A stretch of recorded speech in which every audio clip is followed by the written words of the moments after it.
Hey, if I ask you what is goodwill, your first answer would be it is reputation of the firm. Then you may say it is name and fame of the firm. It is credit worthiness of the firm. All accepted.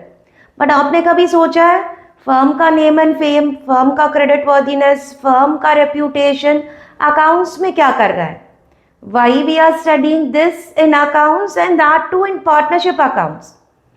So we are here today to crack that logic. Hello everyone and welcome back to the commerce element. Today we will crack all the technical details related to the second chapter of your accountancy syllabus, that is goodwill. Now goodwill, as you know, we are studying under partnership accounts. So partnership से goodwill का कुछ ना कुछ तो connection होगा.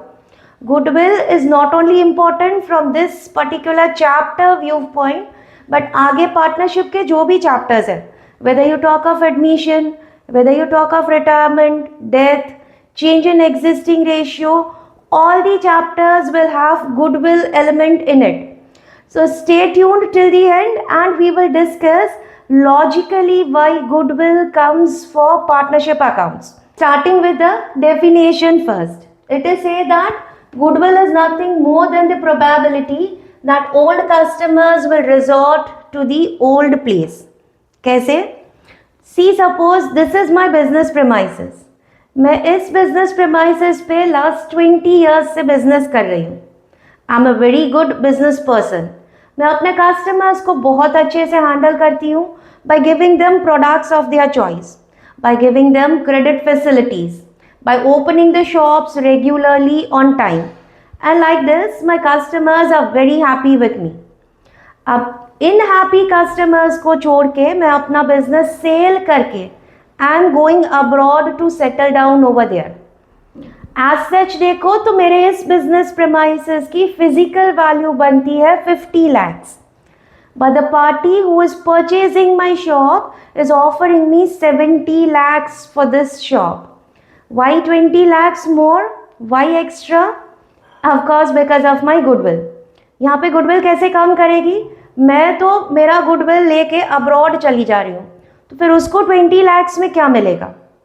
तो that party is smart enough to offer me 20 lakhs extra, because उसे पता है 20 years के लॉन्ग पीरियड में मैंने जो भी गुडविल क्रिएट करी, because of that goodwill my customers are habituated to coming to my shop. उनकी हैबिट हो गई है, उनके कदम हमेशा मेरी शॉप की टुवर्ड्स ही आते हैं. अब 20 years की हैबिट इतने जल्दी थोड़ी छूटेगी. So even if I sell the business off and going to settle down and abroad, मेरे customers are habituated and this habit they will still continue also even if मेरा बिजनेस कोई और party purchase कर लेगा. This is what Lord Eldon is trying to say in this definition, that goodwill is nothing more than the probability that the old customers will resort to old place. I hope the definition is clear. Moving on to features of goodwill. It is say that it is an intangible asset. You know that, right? Goodwill हम देख नहीं सकते. मेरा goodwill round shape का है. ओ मेरा goodwill golden है, glitter कर रहा है. You cannot see that, but you can always feel its presence in the firm. This makes goodwill an intangible asset. It is extra earning capacity of my business. As I told you, मैंने मेरे customers को बहुत ज़्यादा satisfy किया है. That is why my customers always prefer to come to me rather than बाजू की shop में जाना. And because of that, बाजू वाली शॉप के comparison में my firm is earning something extra, and thus goodwill is extra earning capacity of the business. Its value constantly fluctuates. Now आज जिस पार्टी से डील हुई है वो 50 की शॉप का मुझे 70 देने के लिए रेडी है. मे बी कल को कोई और ज्यादा रिच पार्टी आए and that party will be ready to pay me 75. कल को कुछ और पार्टी आए and they offer me 80. So the value of goodwill constantly fluctuates and it depends on so many number of factors also. अगर वो factors आपके favour में काम कर रहे हैं तो आपकी गुडविल की वैल्यू हाई होगी। वो फैक्टर आपके फेवर में काम नहीं कर रहा तो आपकी गुडविल की वैल्यू लो होगी। कैसे, that we will discuss in next topic. फिलहाल आप इतना समझो कि गुडविल की वैल्यू कॉन्स्टेंटली फ्लक्चुएट होती है, it's never stable. Next feature is it is difficult to ascertain its exact value. Because मुझे 50 का 70 मिल रहा है, दैट डजंट मीन एग्जैक्टली मेरी गुडविल 20 है। ओवर द ईयर्स मैंने मे बी 20 लाख से ज्यादा के रिलेशंस एस्टैब्लिश किए। सो आई कैन नॉट एग्जैक्टली से बिकॉज 20 ज्यादा मिल रहा है तो मेरी गुडविल 20 है। No, it is very difficult to ascertain the exact amount. Then it is valuable only when entire business is sold. Until and unless मैं business sale नहीं करूँगी, मुझे कैसे पता चलेगा कि मुझे 20 lakhs की goodwill मिल रही है? So to know the value of goodwill, you need to sell the business. But don't worry, in partnership accounts हम बिना business को sale किए भी goodwill calculate करेंगे. That we will crack at the end. And the last one is said, it is composed of variety of factors. As we discussed here also, goodwill खाली एक factor पे depend नहीं करता. There are so many factors that will affect the value of goodwill. So let's see what all such factors are. Another topic, factors affecting value of goodwill. Sometimes this may be asked as a 3 or a 4 marker theory question as well. Because of all these factors, maybe आपकी goodwill की value high होगी. Because of these factors, maybe आपकी goodwill की value low होगी. Let's see how it works. The first factor is nature of business. Nature of business, आपका business कैसा है? ऐसा है जो स्टेबल डिमांड क्रिएट करता है, या बिजनेस ऐसा है जिसकी डिमांड बहुत अनस्टेबल है. Depending upon that, your goodwill can be high, your goodwill can be low. सो अगर आपका बिजनेस ऐसा है जिसके प्रोडक्ट की, जिसके सर्विस की डिमांड बहुत स्टेबल है, then the value of your goodwill will be high. और आपका बिजनेस कंपेयर टू दैट ऐसा है कि जिसके प्रोडक्ट्स एंड सर्विस की डिमांड बहुत अनस्टेबल है, सो of course the value of goodwill will B low. Location of business, आपका बिजनेस कोई बहुत प्राइम वाले फेवरेबल लोकेशन पे है वर्सेस आपका बिजनेस कोई बहुत इंटीरियर, रिमोट, अनफेवरेबल लोकेशन पे है. Depending upon that again your goodwill value will be decided. If it is in favourable location, of course the value of goodwill will be high. बहुत remote वाले unfavourable location में है, the value of goodwill will B low. Efficiency of management, आपके business का management कैसा है? If your management is efficient, you might be knowing that efficiency is directly related to cost. तो अगर आपका बिजनेस एफिशिएंट है, आपका कॉस्ट कम होगा. बिकॉज कॉस्ट कम होगा, आपका प्रॉफिट ज्यादा होगा.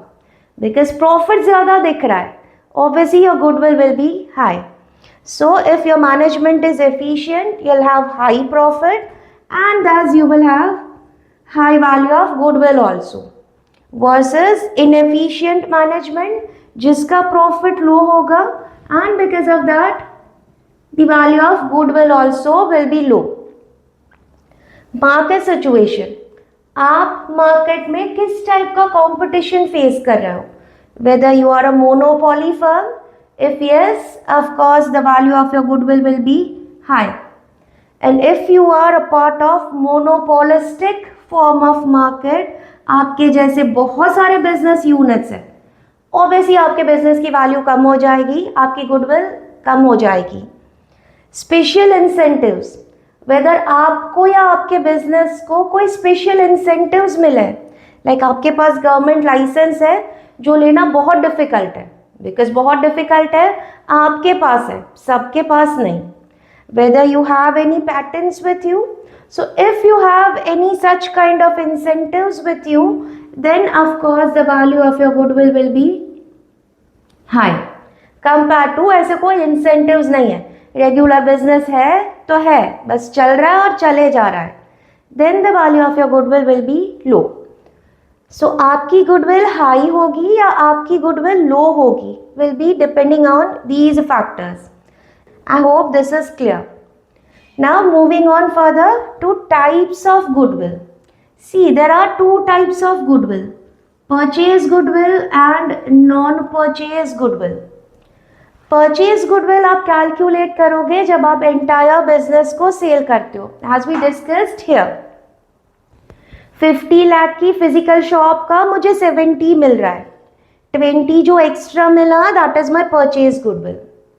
As I told you, partnership में एवरी टाइम हम बिजनेस सेल नहीं करेंगे, फिर भी हम गुडविल कैलकुलेट करेंगे and that goodwill will be non purchase goodwill which is also known as inherent goodwill as well.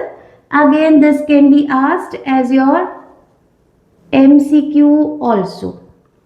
अब हम हर बार पार्टनरशिप में जब भी कभी एडमिशन ऑफ पार्टनर होगा, रिटायरमेंट होगा, डेथ होगा, चेंज इन एग्जिस्टिंग रेशियो होगा, every time we are not going to sell the business, but in सारे केसेस में गुडविल एलिमेंट तो आएगा. We discuss in the beginning only. तो फिर गुडविल एलिमेंट आएगा, बिजनेस सेल नहीं कर रहे तो फिर गुडविल कैसे मिलेगा? So in case of non purchase goodwill we have different methods to calculate goodwill. We can calculate goodwill using average profit method.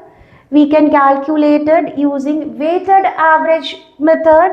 We can calculate it using super profit method and capitalization method. These methods, practical sums, we will do in the next session. But फिलहाल non purchase goodwill calculate करने के लिए ये सारे methods होते हैं और ये सारे methods का use करके हम partnership accounts में goodwill which is non-purchase goodwill calculate करेंगे. Further, when we move to company accounts, we will come across purchase goodwill as well. Now, earlier we discussed that goodwill will be helpful to you in partnership accounts from all these viewpoints. From viewpoint of admission, retirement, death, change in existing ratio among existing partner, and amalgamation of two or more partnership firms. Amalgamation matlab two or more partnership firms are joining hands, are getting together. That is known as amalgamation. Apart from amalgamation, admission, retirement, death, change in existing ratio among existing partner. These are not simply the words, these are different chapters. और इन सारे chapters में हमको goodwill element मिलेगा. Now logically समझो इन सारे chapters में हमको goodwill कैसे काम आएगा. Suppose A and B are partners. They are partners since last 10 years, running the business since last 10 years. 10 years पहले उन्होंने स्क्रैच से बिजनेस चालू किया था एंड मेहनत करते करते, हार्ड एफर्ट्स पुट ऑन करते करते बिजनेस को स्क्रैच से इस पीक पे लाया. इट इज समथिंग लाइक आप सुबह से खाना बना रहे थे, बहुत गर्मी थी पर आपने बहुत सारी डिशेस बनाई, आपने बहुत मेहनत करके खाना बनाया, अभी खाना रेडी हो गया, आपका बिजनेस पीक पे पहुंच गया. अब आपको लगा कि बिकॉज इतने पीक पे बिजनेस पहुंच गया है, this two are not able to manage the business, maybe they want some extra capital. So they introduced C in the firm and C का firm में admission हुआ. अब A और B सुबह से खाना बना रहे थे, इतनी गर्मी में इतनी मेहनत करके खाना बना के बैठे ही थे, अपनी प्लेट्स में सारी डिशेस सर्व कर ली थी एंड C आया. C आया और ये दोनों खाए, that doesn't look good, right? तो वो लोग अपनी अपनी प्लेट्स में से C को कुछ खाना देंगे, C भी खाएगा. अब A और B ठहरे बिजनेसमैन, अपनी प्लेट्स में से खाना तो देंगे, उसके बदले में C से टिप लेंगे and that tip will be goodwill. How it will work in case of accounting? A और B जो अपने बिजनेस को इस लेवल तक लेके आए, प्रॉफिट अब बहुत ज़्यादा हो रहा है और C आ रहा है, मुफ्त में तो C आएगा नहीं, C को भी आपके प्रॉफिट के शेयर में से आपको कुछ ना कुछ तो देना पड़ेगा. अब आप तो बिजनेसमैन हो, फ्री में थोड़ी दोगे. तो आपके प्रॉफिट के बदले में आप सी से जो शेयर लोगे that will be goodwill. And thus, in case every time when any new partner is entering the firm, is getting admitted, goodwill element will come. Let's see how it works in retirement.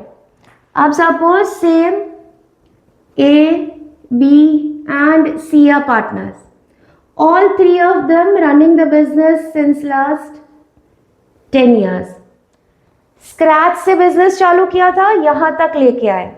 That is सुबह से खाना बना रहे थे, सारा खाना बन गया, सारा खाना बन गया, सारा खाना 3 प्लेट्स में सर्व कर दिया. अब सी को घर से फोन आया कि जल्दी घर पे आओ, इमरजेंसी है. So she needs to leave for home. खाना तो तीनों प्लेट में सर्व हो गया, अब एक प्लेट का खाना तो खाली जाएगा, वेस्ट जाएगा. सो सी क्या करेगा, अपनी प्लेट में से कुछ पोर्शन ए को देगा, अपनी प्लेट में से कुछ पोर्शन बी को दे के जाएगा, अपनी प्लेट खाली करके जाएगा, वेस्ट नहीं होने देगा. अपनी प्लेट खाली करके जाएगा, बट वो प्लेट बनाने के लिए उसने भी तो मेहनत की थी. है तो सी भी बिजनेसमैन, सो फ्री में प्लेट खाली करके नहीं जाएगा, जाते जाते ए और बी से टिप लेके जाएगा. And that tip will be goodwill. How it works in accounts. Scratch से बिजनेस चालू किया, यहाँ तक लेके आए, बहुत ज़्यादा प्रॉफिट जब अर्न कर रहा था बिजनेस, सी को बिजनेस छोड़ के जाना पड़ा. अब सी बिजनेस छोड़ के जाएगा तो अपने शेयर का प्रॉफिट बी तो फर्म में छोड़ के जाएगा. उसके शेयर का प्रॉफिट थोड़ी ऐसे ही पड़ा रहेगा, ए और बी अपने में बांट लेंगे. सी भी चालाक होगा बिकॉज बिजनेसमैन है, अपने शेयर का प्रॉफिट जिसको जिसको दे के जाएगा उनसे वो गुडविल लेके जाएगा. And thus goodwill element appears in retirement also. Same will be the case in death also. C चाहे रिटायर होके जाए, चाहे C का डेथ हो जाए, एनीवेज जा रहा है, एनीवेज जब जा रहा है अपने शेयर का प्रॉफिट छोड़ के जा रहा है. So same case will happen in case of, same logic in case of death also. Change in existing ratio among existing partner. A, B and C ही थे, 1:1:1 में P&L शेयर कर रहे थे. अब अचानक से they decided because of any reason we will share P&L in 2:1:1 ratio now onwards. In this case ना कोई आया ना कोई गया, वही थे वही रहे, बट उनके P&L रेशियो में चेंज आ गया. बिकॉज उनके P&L रेशियो में चेंज आ गया, अभी किसी की थाली में ज़्यादा खाना आएगा, किसी की थाली में कम. जिसकी भी थाली में ज़्यादा खाना आया, जिसको भी प्रॉफिट का ज़्यादा शेयर मिला, वो दूसरे को कंपनसेट करेगा, वो दूसरे को टिप देगा. That tip again will be goodwill. So we will be discussing goodwill element when we will discuss this chapter as well. So this is the logic what I was trying to tell you in the beginning of the session, that goodwill will not only be helpful in this chapter but in all the coming chapters as well. So in all these chapters we will again discuss goodwill. In the next session we will be discussing these methods, कि इन method से हम non purchase goodwill कैसे calculate करेंगे. So until the next session, stay tuned. And if you are still not subscribed the channel, do subscribe it and press the bell icon so that you don't miss these all stories. Until next session, goodbye.